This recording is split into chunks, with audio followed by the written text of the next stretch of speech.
Writing skill का 8वां video देखते हैं part. Writing skill 8। Writing skill 8 यहां से आज शुरू कर रहे हैं। वही बात है, बात सब्जेक्ट से ही शुरू होगी। सब्जेक्ट डूअर और नॉन डूअर, यानी सब्जेक्ट डूअर सब्जेक्ट और नॉन डूअर सब्जेक्ट।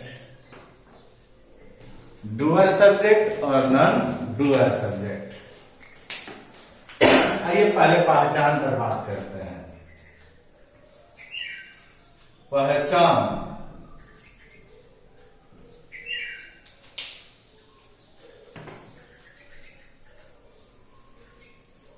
चुका था,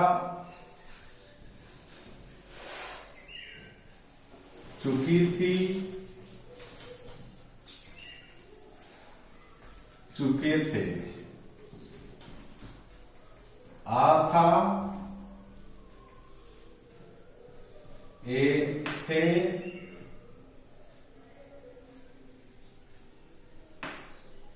आदि। पहचान दोनों के लिए होगा। बात यहां है, ध्यान देना है कि यदि वाक्य का सब्जेक्ट डूअर हो और उस वाक्य के क्रिया के अंत में चुका था, चुकी थी, चुके थे, या था, ये थी, ए थे, आदि लगा हो तो कौन सा हम स्ट्रक्चर यूज करेंगे। और उसी में वाक्य का सब्जेक्ट यदि नॉन डूअर हो और उस वाक्य के क्रिया के अंत में चुका था, चुकी थी, चुके थे, आ था, ये थी, ये थे लगा हो तो कौन सा स्ट्रक्चर यूज करेंगे। तो यहीं पर स्ट्रक्चर में लिख देता हूं कौन कौन सा आपको यूज करना है। तो पहले डूअर के लिए मैं यहां लिखता हूं सब्जेक्ट प्लस हैड प्लस भीतरी प्लस ऑब्जेक्ट। इतना ज्यादा बना लिए हम लोग कि अब आराम से आप फॉर्मूला बना सकते हैं। तो ये अफर्मेटिव हो गया। निगेटिव बनाएंगे तो हो जाएगा subject plus had plus not plus V3 plus object. Interrogative बनाते हैं इसका तो ये हो जाएगा, हैड को बाहर निकाल देंगे, had plus subject plus negative बनाना तो लिख लेना, नॉट नहीं है तो V3 प्लस ऑब्जेक्ट और एक क्वेश्चन मार्क। WH के लिए यहां WH लगा देंगे, क्लियर हो जाएगा। आइए आगे बढ़ते हैं। अब मैं बात करता हूं जब वाक्य का सब्जेक्ट नॉन डूअर हो तो कौन सा फार्मूला सेट करेंगे। तो यहां जो स्ट्रक्चर लगाएंगे वो स्ट्रक्चर होगा subject plus had been plus V3 plus by plus object. आइए निगेटिव बनाते हैं इसका तो subject plus had plus not plus been plus V3 plus by plus object. इसी का इंट्रोगेटिव निगेटिव में तो हेड को बाहर करेंगे, ये हो जाएगा had plus subject plus been. Negative लगाना होता तो यहां नॉट लगा देते, plus V3 plus by plus object और एक क्वेश्चन मार्क। इस सब में फुल स्टॉप आता है और इंट्रोगेटिव में क्वेश्चन मार्क आता है। तो ये था आपके साथ सामने मैंने लिख दिया है फॉर्मूला। अब बात करेंगे इसका, अब बात करेंगे कि किस तरह के वाक्य बनते हैं। तो उस वाक्य को मैं यहाँ एक लिखने जा रहा हूं, उसको गौर करेंगे। अगर क्वेश्चन हो, वाक्य हो कि हरी दिल्ली जा चुका था। याद रहे कि पेन उठाने से पहले सबसे पहले हमें इसमें सब्जेक्ट ढूंढना है और तब निर्णय लेना है कि सब्जेक्ट डूअर है या नॉन डूअर। उसके बाद निर्णय लेना है कि उस वाक्य क्रिया में क्या है। अगर चुका है तो ये वाला फॉर्मूला, चुका है चुकी है और वाक्य का सब्जेक्ट डूअर है तो ये वाला फॉर्मूला। और उसी वाक्य में यदि चुका है चुकी है दिया है लेकिन वाक्य का सब्जेक्ट नॉन डूअर है तो ये वाला फॉर्मूला लगाएंगे। यही बहुत ज्यादा गलती होती है, इसीलिए इस पर खूब ज्यादा काम करना है। आइए, हरी दिल्ली जा चुका था, कौन जा चुका था? तो हरी, यानी जाने का काम खुद हरी किया था, यानी डूअर है, और चुका था है, यानी ये वाला रूल यहाँ फिट बैठता है, इसीलिए इसको यहाँ पर बना देंगे। तो बनाते हैं, सब्जेक्ट की जगह पर लिखेंगे हरी। हरी है, हरी है, अभी तेज हो जाएगा गॉन। टू कहा? तो दिल्ली। एकदम फिक्स है, कोई इसमें दिक्कत नहीं हुआ। चाहे वाक सब्जेक्ट, चाहे सब्जेक्ट यहाँ सिंगुलर हो प्लूरल हो, सबके साथ हैड ही आता है। इधर भी वही बात है, हैड ही आता है, इसीलिए ध्यान देने की बात है। और मैं इधर चलने से पहले मैं इधर एक बात करूंगा, मैं थोड़ा इसको आज मिटाता हूं, फिर आगे बात करता हूं। आगे बढ़ेंगे, इसी पर काम है, इसलिए इस पर आगे बढ़ते हैं।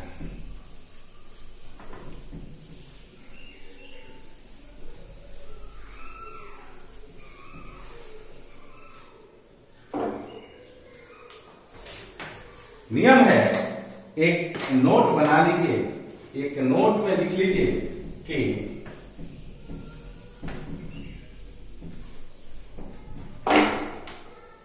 एक नोट बनाइए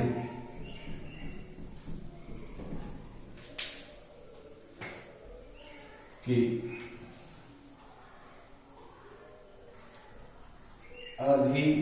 अधिकांश समय पास्ट परफेक्ट टेंस अकेला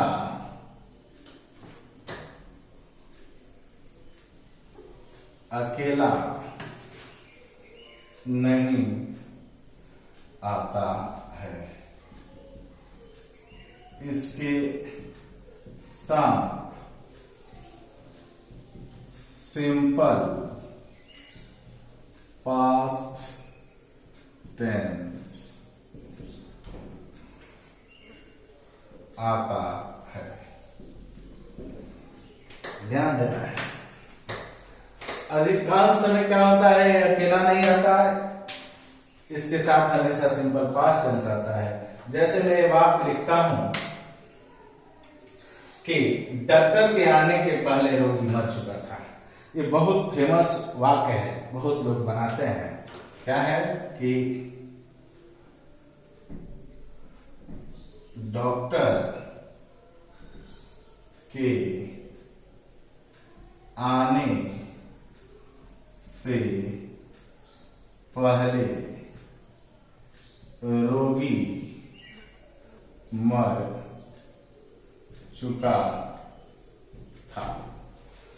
यहां जब भी इस तरह के वाक्य है जिसमें आपको दिखे कि दो वाक्य है तो घबराने की जरूरत नहीं है। जो काम पहले हुआ होगा इसको सॉल्व करने का, ऐसे वाक्य को हाउ टू सॉल्व, यानी ऐसे वाक्य को कैसे सॉल्व करें। तो ऐसे वाक्य को सॉल्व करने के लिए याद रखना है कि पहला, जो काम पहले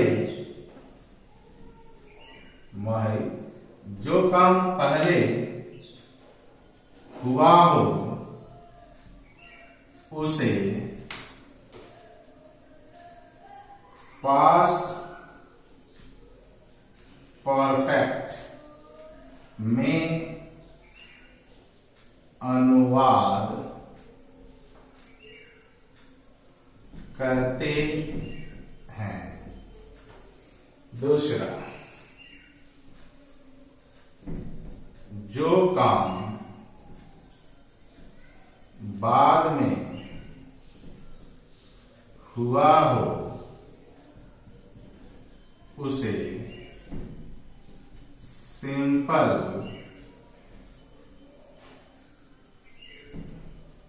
पास्ट टेंस में अनुवाद करते हैं। अब मैं आपको सिंपल पास्ट टेंस में भी बताया हूं, जिस वाक्य क्रिया के अंत में या था ये थी बताए थे, और सब्जेक्ट डूअर हो तो सब्जेक्ट प्लस V2 बताए थे, याद रखना उसको, वहां भी देख लेना। अब इसको बनाना है, कितना आसान है देखिए। डॉक्टर के आने से पहले रोगी मर चुका था, तो कौन पहले काम हुआ है? रोगी मर चुका है, यानी इसको हमको किस में बनाना होगा? तो इसको हमको बनाना होगा हैड प्लस V3 से, और डॉक्टर आया यानी ये हो जाएगा सब्जेक्ट प्लस V2 से, और ये जो पहले है उसके लिए बिफोर जो है वो लगा देंगे। तो आइए इसको ट्रांसलेट करते हैं, बात समझ गए होंगे। तो कौन मर चुका था? तो रोगी। इधर ट्रांसलेट कर देते हैं कि the patient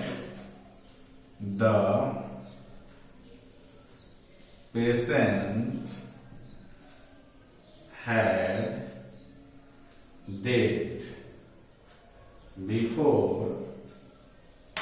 the doctor came। ध्यान से देखेंगे कितना आसान है, इसमें कुछ है ही नहीं। आइए एक और वाक्य इस पर के पहले बना लेते हैं, फिर आगे इधर से समझेंगे। इसको मिटाऊं मैं, आप वीडियो को पॉज करके वहां इसको आसानी से देखेंगे और बढ़िया से देख लेंगे, सारे रूल को बढ़िया से समझ लेंगे।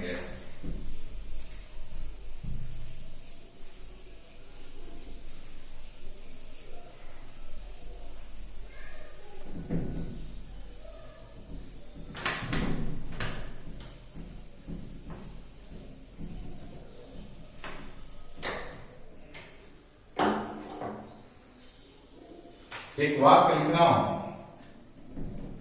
कि सूर्य डूबने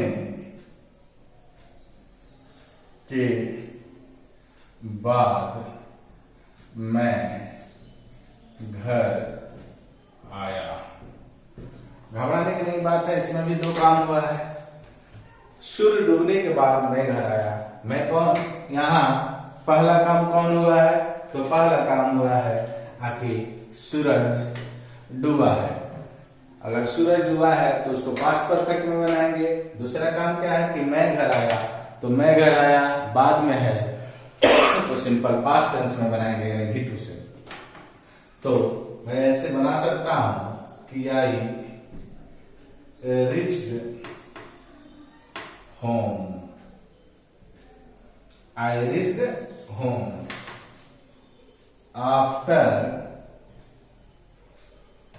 the sun set। कोई दिक्कत नहीं होगी। बात है कि इस पर अब खूब प्रैक्टिस करें, जितना ज्यादा प्रैक्टिस करेंगे उतना ही आपको आगे बढ़ाएगा। आगे अब बात करते हैं, जिस वाक्य में सब्जेक्ट नॉन डूअर होगा तो कैसे क्या करेंगे। वाक्य आ जाए कि सारी व्यवस्थाएं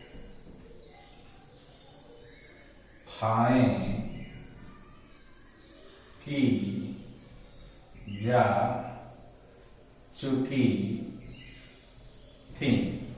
सारी व्यवस्थाएं की जा चुकी थी, बहुत आसान है। अब यहां देखना है कि क्या की जा चुकी थी, तो सारी व्यवस्थाएं। अब सारी व्यवस्थाएं क्या डूअर है? आपको क्या लग रहा है कि ये सारी व्यवस्थाएं डुअर हैं? अगर डुअर है तो ये लगाएंगे और नॉन डुअर है तो ये लगाएंगे। तो व्यवस्थाएं यहाँ नॉन डुअर है तो नॉन डुअर वाला फॉर्मूला, सारी व्यवस्थाएं का क्या हो जाएगा? ऑल द अरेंजमेंट हो जाएगा, ऑल द अरेंजमेंट्स। अब यहां सब्जेक्ट हो गया, अब हैड बीन लगा देंगे, हो जाएगा हैड बीन। हैड बीन क्या हो गया था? हो चुकी थी यानी मेड, यानी लगा देंगे मेड। तिथरी है, ये वाक्य आपका कंप्लीट हो गया।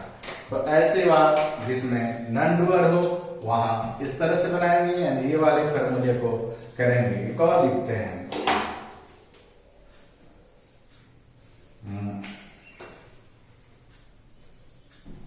उसे शहर तुरंत छोड़ने के लिए कहे गए थे। उसे शहर छोड़ने के लिए तुरंत कहे गए थे। अब यहां ध्यान देना है कि यह वाक्य का सब्जेक्ट वन है, किसे कहे गए थे? तो उसे, यानी ये भी नॉन डुअर है तो बनाएंगे he had been asked to leave. He had been asked to leave the town once. कुछ नहीं है, बहुत ही सिंपल है और बहुत ही आसान है। अगर इस तरह की वाक्य आते हैं आप बनाएंगे। एक और वाक्य की मैं चर्चा करूंगा थोड़ा सा बड़ा, और फिर एक वाक्य आपके लिए आप प्रैक्टिस कीजिए। जितना ज्यादा प्रैक्टिस करेंगे उतना ज्यादा अच्छा रहेगा और बहुत ज्यादा लिखना सीखेंगे। कहानी लिखने में सारी चीजें की जरूरत होगी और मैं जब कहानी लिखूंगा तो आपसे मैं एक एक चीजें की बात करूंगा वहां कि ये वाला रूल यहाँ अप्लाई होगा। पढ़े होंगे तो बहुत आसानी से बन जाएगा। ठीक है, जैसे क्वेश्चन था कि भारत को CTBT पर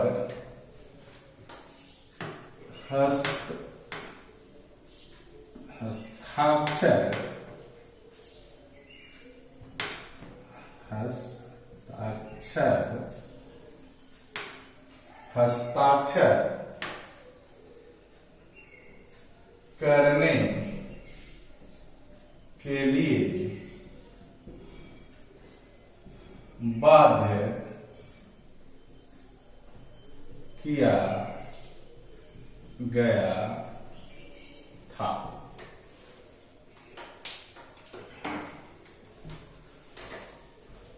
तो आइए इसको बनाते हैं। फिर वही बात है, किसको किया गया था? बाध्य नहीं था, किया गया था। यानी यहाँ इंडिया जो है नॉन डुअर है तो बन जाएगा India had been compelled. India had been compelled. ये है India had been compelled to sign on CTBT। ये था वो वाक्य। आइए एक और वाक्य लिखते हैं कि मेरे गांव में दिवाली मनाई गई थी। क्या मनाई गई थी? तो दिवाली। दिवाली खुद नहीं मना था, मनाने वाले कोई दूसरे थे। तो इसी पर बनेगा, तो हो जाएगा दिवाली had been